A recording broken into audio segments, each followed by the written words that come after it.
لو انت بتتمرن بقالك كتير في كمال الاجسام، فانت في مصطلح بشكل ما او بشكل كبير هتلاقيك سمعته، هو مصطلح الفشل العضلي. فكره الفشل العضلي نفسها في كمال الاجسام كان عليها ابحاث علميه كتير قوي، الناس كتير قوي اتكلمت فيها منهم انا. ومعنى ان انت تعمل فيديو في نفس الحاجه اللي انت اتكلمت عنها قبل كده، معنى كده ان في نتائج او في حاجه جديده ظهرت في الدراسات اللي نزلت. وبالفعل الدراسه دي لقت ان انت كل ما تقرب للفشل العضلي كل ما زياده العضلات ممكن تكون احسن. ولو انت تفتكر الفيديو اللي احنا اتكلمنا فيه عن الفشل العضلي، او تفتكر اي حد اتكلم بشكل منطقي عن فكره الوصول للفشل العضلي، هتلاقيه ان هو بناء على الدراسات اللي كانت موجوده ساعتها ان ما كانش في فرق كبير بين الوصول للفشل العضلي والقرب من الفشل العضلي. عشان كده بيكون السؤال هو انا اخد او اعتمد على انهي الدراسه الجديده اللي بتقول لك كل ما تقرب للفشل العضلي كل ما يكون احسن، ولا ما فيش فرق كبير قوي بين القرب والوصول للفشل العضلي لبناء العضلات؟ في الحقيقه معظم الناس اللي كانت بتدافع عن فكره الفشل العضلي او الوصول للفشل العضلي بشكل دايم، زي ما تقول كده ما صدقوا يلاقوا دراسه يستندوا عليها وتدعم كلامهم ويكون في شكل من المنطق شويه. بس اظن اكتر حد ممكن يكون عنده منطق هو الشخص اللي قرا الدراسه نفسها وسمع الدكاتره اللي قايمين على الدراسه ورأيهم نفسه في الدراسه اللي هم عاملينها ومدى تطبيق الكلام ده على ارض الواقع بالنسبه للناس. لان الدراسه فيها ليميتيشنز او زي ما تقول كده شويه نقط لو الدراسه حطيتهم في المعادله ممكن تغير النتيجه اللي الدراسه دي وصلت لها، زي مثلا التمرين اللي بتشغل اكتر من مفصل، او ان انت تطبق مبدا التقدم بالاحمال، او ان انت تمرن العضله بتردد اعلى خلال اسبوع. كل دي حاجات لو الدراسه كانت عملت حسابها كانت قللت من اهميه النتيجه اللي هي وصلت لها، او بمعنى تاني قللت من اهميه الوصول للفشل العضلي لبناء العضلات. كل دي نقط وكل دي حاجات مذكوره في الدراسه نفسها، والدراسه فعلا معترفه ان كل الحاجات دي لو اتحطت في المعادله بتاعه الدراسه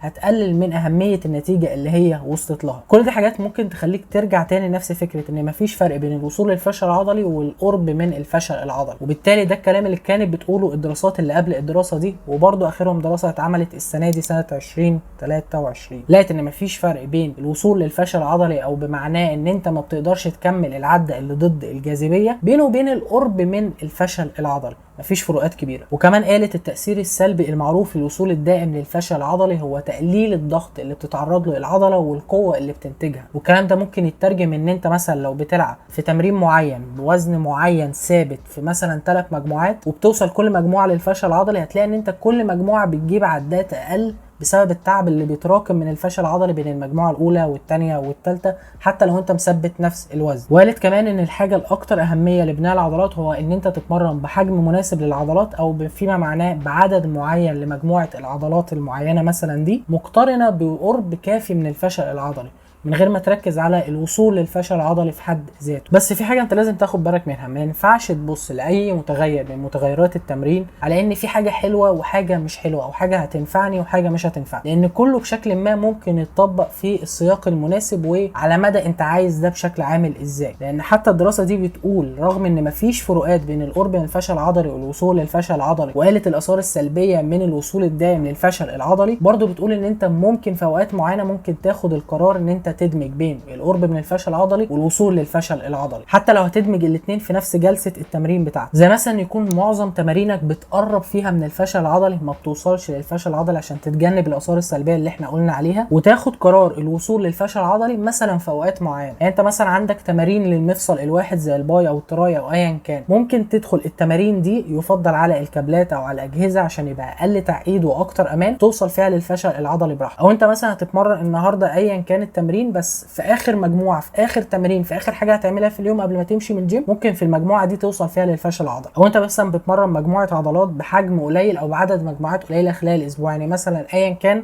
بس قول مثلا 5 مجموعات دايركت زي الكتف الجانبي مثلا، ممكن في غالبيه التمرين توصل فيها للفشل العضلي. في الحقيقه ما ينفعش تبص على اي حاجه تخص تمرين المقاومه بنظره حلو ووحش، لان كل حاجه ينفع تستخدمها في الوقت المطلوب والوقت المناسب ليها على حسب انت محتاجها دلوقتي او لا، هتنفعك دلوقتي او لا، دي حاجه انت اللي تحددها بالشكل اللي بيتناسب معاك ومدى خبرتك في التمرين. وبما ان احنا لسه بنتكلم عن الفشل العضلي، فاخر حاجه احنا هنختم بيها الفيديو هو رايي ان معظم الناس بتأفور في تقدير مجهودهم في الجيم. بتشوف ناس كتير بتقول انا وصلت للفشل العضلي، ناس كتير بتقول انا فاضل لي عدتين على الفشل العضلي او مثلا عدى عن الفشل العضلي. تيجي تبص على التمارين بتاعتهم هتلاقي اللي قالك مثلا وصلت للفشل العضلي مثلا فاضل له عدتين او عدى، واللي بيقول لك انا قربت عن عدتين او عن عده مثلا تلاقيه فاضل له 3 أو 4. فناس كتير بتأفور في تقدير المجهود بتاعها في الجيم، ودي الحاجه اللي ممكن شويه تعطلك ان انت تبني عضلات، بس بعدين بعد مثلا ما تعدي مرحله المبتدئ شويه ممكن دي النقطه اللي تعطلك بشكل ما. فبالتالي انا شايف اهم حاجه ان الناس تتقن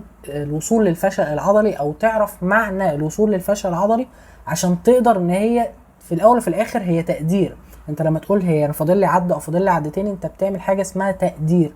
ممكن يطلع صح ممكن يطلع غلط، بس ان انت تكون عارف شكل الفشل العضلي عامل ازاي هيكون تقديرك للقرب من الفشل العضلي اكتر.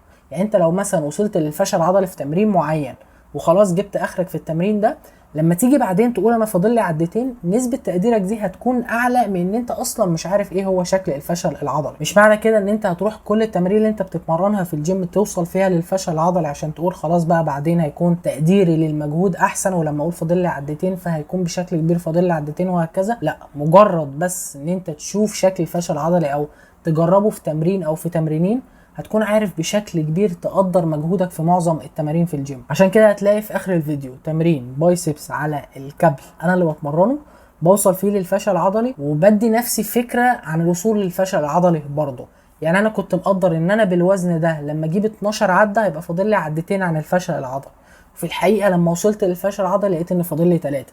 حتى انا برضه افورت في تقدير مجهودي، ودي حاجة عادي ان هي تحصل، وزي ما قلنا في الاول وفي الاخر هي تقدير. بس معرفتك للفشل العضلي وشكل الفشل العضلي بيكون عامل ازاي بيخلي تقديرك احسن وافضل بمرور الوقت. بس دي كانت كل حاجة عن الفشل العضلي. اسيبك مع الفيديو. بيس، سلام.